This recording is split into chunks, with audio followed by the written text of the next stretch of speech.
La única forma efectiva de combatir el tráfico de los coches es bajar a la gente del coche. Y la única manera de bajar a la gente del coche es mejorar las alternativas.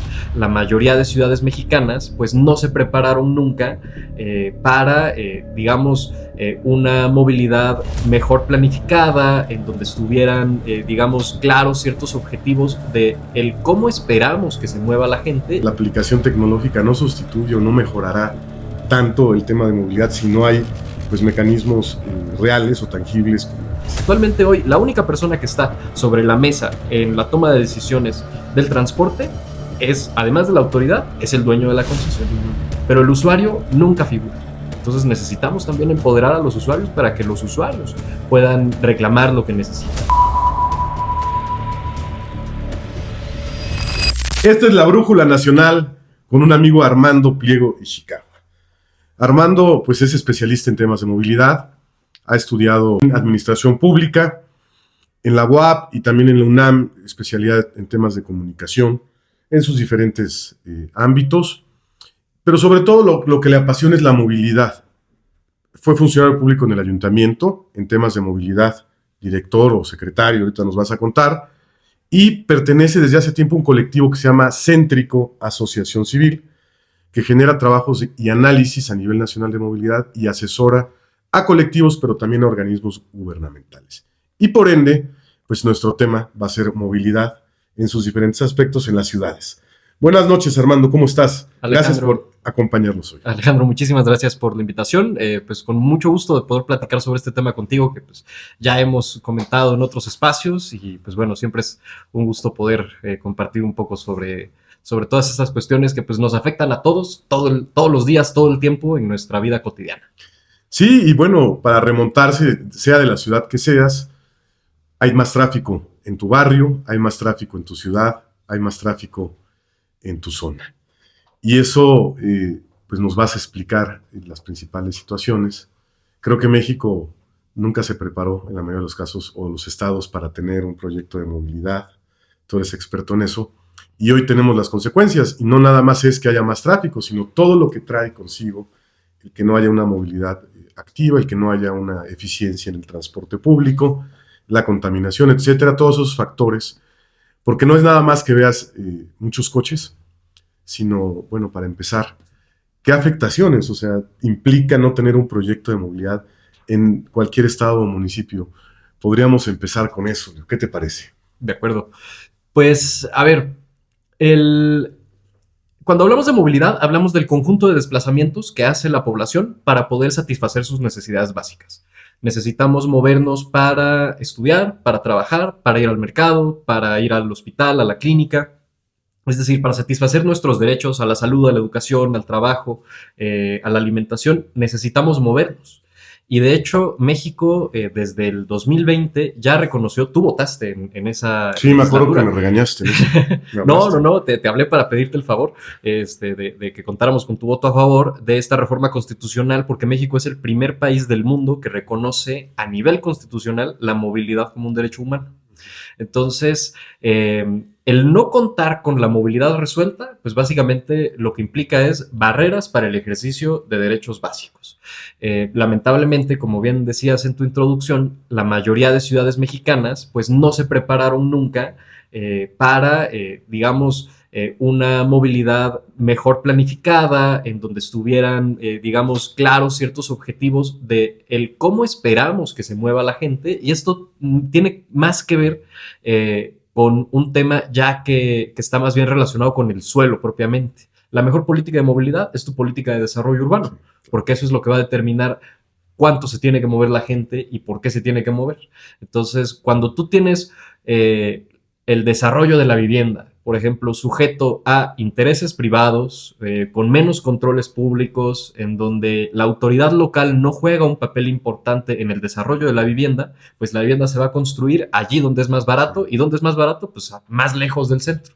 Entonces, pues nos hemos venido enfrentando a este proceso durante muchas décadas, en donde las ciudades van creciendo de manera desordenada hacia afuera, y pues justamente se van, digamos, las políticas de movilidad van persiguiendo ese crecimiento de la ciudad, van apareciendo las nuevas rutas de transporte, las nuevas organizaciones de transportistas que vienen a llenar estos huecos, estos vacíos de Estado, y es allí en donde justamente empiezan a surgir pues todos estos conflictos, que si los mototaxis, que si la invasión de rutas, que si la competencia desleal, todo además en un modelo de transporte sumamente neoliberal, en donde tenemos que prácticamente todo el transporte público está privatizado, es propiedad de particulares, operado por particulares, en donde los operadores no tienen prestaciones, no tienen seguridad social y los usuarios no tienen ninguna garantía de servicio de calidad.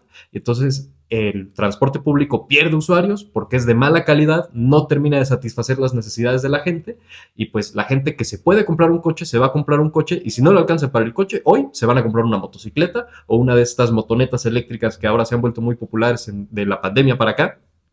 Y pues tenemos justamente el caos que ahora vemos con el crecimiento de las motos, el crecimiento de los coches, el tráfico y todo lo que viene asociado a estos fenómenos. Y lo que nos explicó, para abreviarlo, es como si en tu municipio se vende el cerro. Se vende el cerro porque queremos ganar dinero. Pero resulta que el cerro está muy cerca de algunas avenidas o cerca de alguna carretera y al venderlo va a haber casas y no hay una planificación. Automáticamente en unos años va a haber tráfico, no va a haber servicios y tenemos un problema de movilidad. Así está sucediendo en las ciudades grandes, pero también en las pequeñas.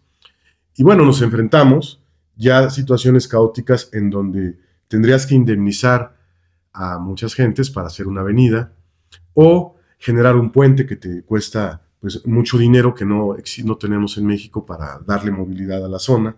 Es decir, ya remediar el mal o el daño es un tema muy caro, ¿no? Y bueno, ¿y qué hacer ahorita en las condiciones que tenemos?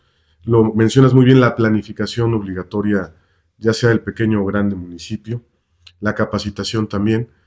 Pero bueno, vamos a hablar un poquito de la tecnología de la movilidad como sistema inteligente.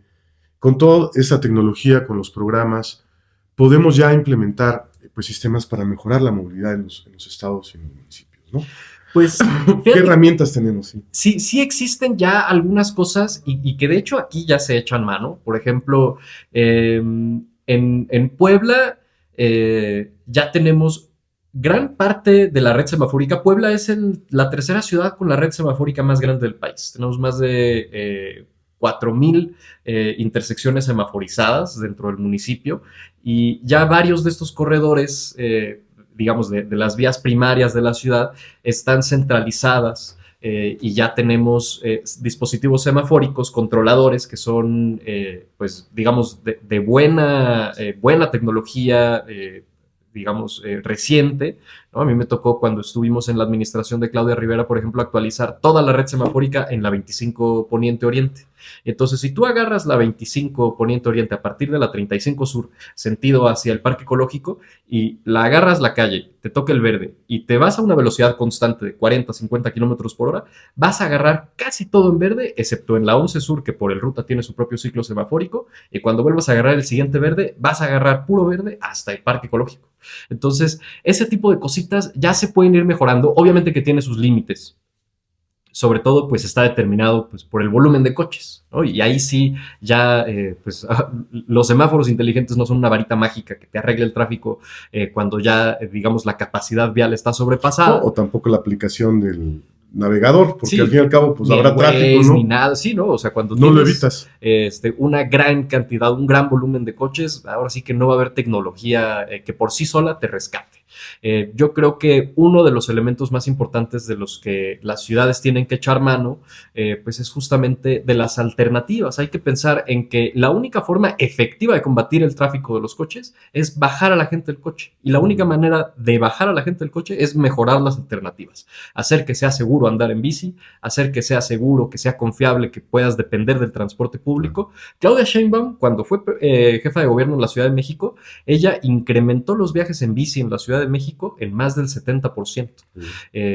Hizo más de 300 kilómetros de infraestructura ciclista, renovó Ecobici, el sistema de Ecobici creció, pasó de 400 a 600 estaciones, pasó de más de de más de 6,000 a 9,000 bicicletas, y con esto, además, durante la pandemia hicieron un montón de infraestructura ciclista y, por ejemplo, mejoraron muchísimo la oportunidad para usar la bicicleta ya como un medio de transporte. Y creo que la Ciudad de México, o sea, digamos, no es el gran ejemplo de una ciudad europea, no es Bogotá en Colombia, en donde tienes 800 Sí, hay claros ejemplos en México. Claros ejemplos aquí a 100 kilómetros de distancia, en donde se ha logrado casi que duplicar en un periodo de gobierno el número de personas que utilizan la bicicleta como medio de transporte, y tú ves a un montón de personas. Y también metrobuses, ¿no? Y los metrobuses, y digamos todas las alternativas que se han venido haciendo. La Ciudad de México con Claudia Sheinbaum renovó todos los trolebuses de la ciudad, que eran trolebuses que llevaban 50 años operando.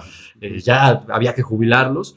Pero mira qué tecnología tan noble, ¿no? Transporte limpio, eléctrico, que funciona con estos cables que se llaman catenarias, que van conectados con estos cables al autobús, y este autobús viejísimo, eléctrico, que no contamina, ahí seguía dando el servicio. La verdad, una tecnología muy noble. Creo que tendríamos que voltear a ver ese tipo de alternativas también aquí en Puebla, no solamente pensar en cosas de diésel, de gas natural, sino también pensar en ese tipo de tecnologías. Y pues bueno, creo que ahí hay un par de ejemplos, ¿no? Pero lo importante es pensar en que la única manera de largo plazo de combatir el tráfico es generar incentivos para que la gente no tenga que usar el coche.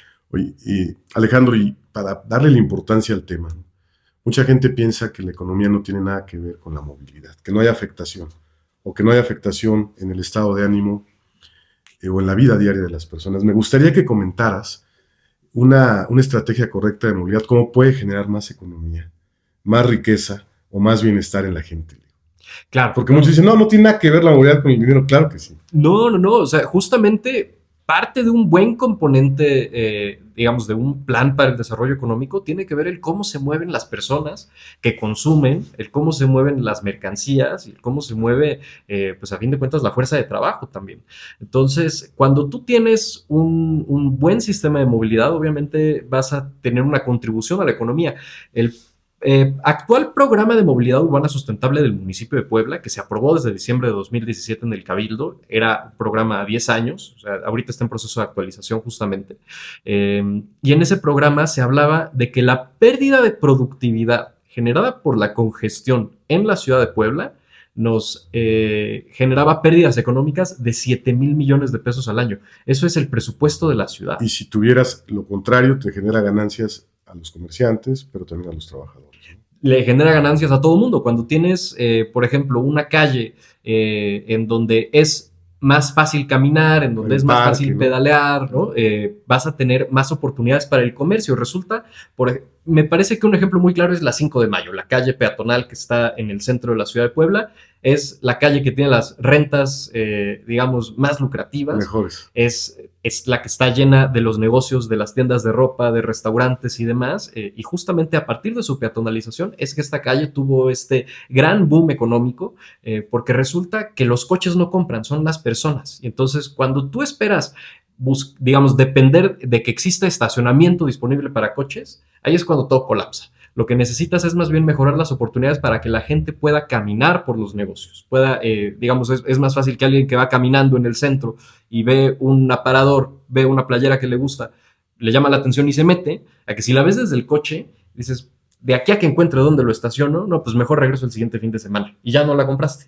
Mientras que si vas caminando, te llama la atención, te metes y preguntas y sales con tu playera, ¿no? Claro. Entonces es bueno para el consumo, es bueno para los negocios cuando tienes una movilidad más accesible para todos los modos, no solo para el coche. Claro.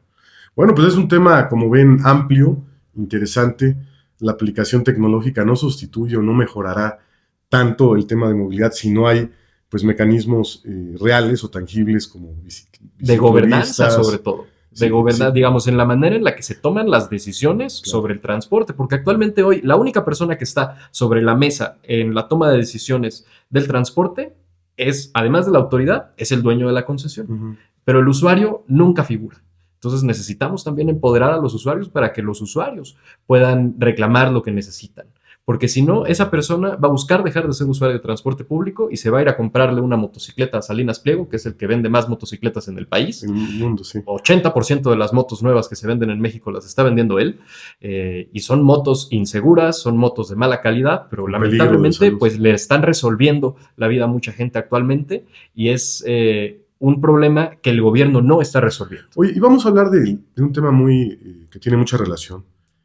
En México han proliferado las aplicaciones de venta en transporte de motocicletas o carros. Esto se debe a la falta de movilidad.